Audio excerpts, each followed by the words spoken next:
So here are 5 pre-ride bike checks that I know you didn't do last time.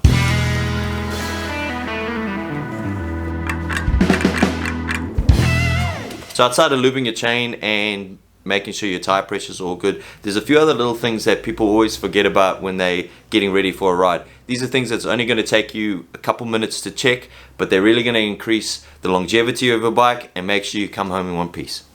Number 1 is your headset. What you can do to check this is pull on your front brake, grab just above the head tube, and just rock your weight back and forth, checking for any movement or play in that system. What you're looking for is to make sure that there's no movement between the frame and your steerer tube. If there is, you're going to have to tighten it up. I'll show you how to do that now. To tighten it up, what you're going to do is loosen the stem bolts,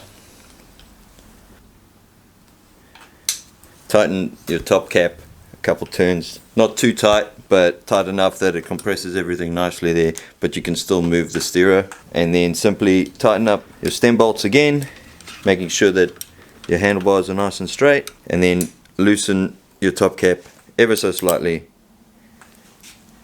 and she's good to go.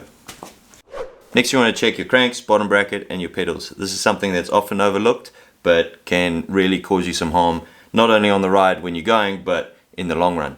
So what you want to check is there's no play in the bottom bracket, so I'm pushing on the cranks in and out, nothing there, and check your pedals that they're moving smoothly with heaps of grease inside the pedal, and that the pedal itself is nice and tight to the crank arm. For a bit of reference, this is the sound of an unhealthy pedal.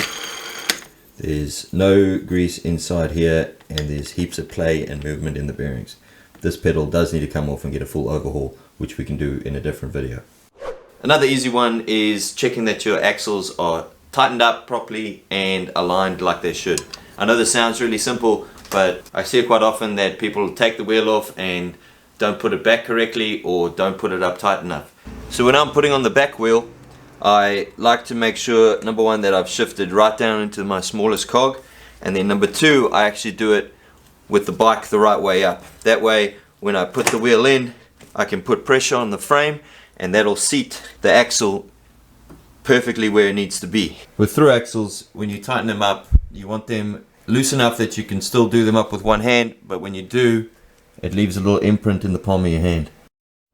So checking your spokes is super underrated, especially if you're a big boy like me and put a lot of pressure on this back wheel. What I like to do is check each spoke by just touching everything and giving everything a little squeeze. When you do this, number 1, you're checking that obviously they're not broken and still connected, but also you're checking that everything is still nice and tight. If you've got one spoke that's particularly loose, you can go in there and tighten it up, but just not too much because that can pull your wheel out of alignment. While you're here, you can also check that there's no damage to the rim around any of these spoke nipples. And lastly, a nice super easy one that you can check is that there's no build-up in and around the cogs on your chain. This build-up slows you down while you're riding, it affects the effectiveness of your shifting, and it also adds to the wear on your chain. It's super easy to clean and makes a big difference in the long run. Yeah, thanks for watching. Hopefully this helped a little bit and gets you on the trail quicker. If there are any other things that you think I've forgotten about, just leave them down below and maybe we'll make another one. But in the meantime, thanks for watching. I'll see you next time.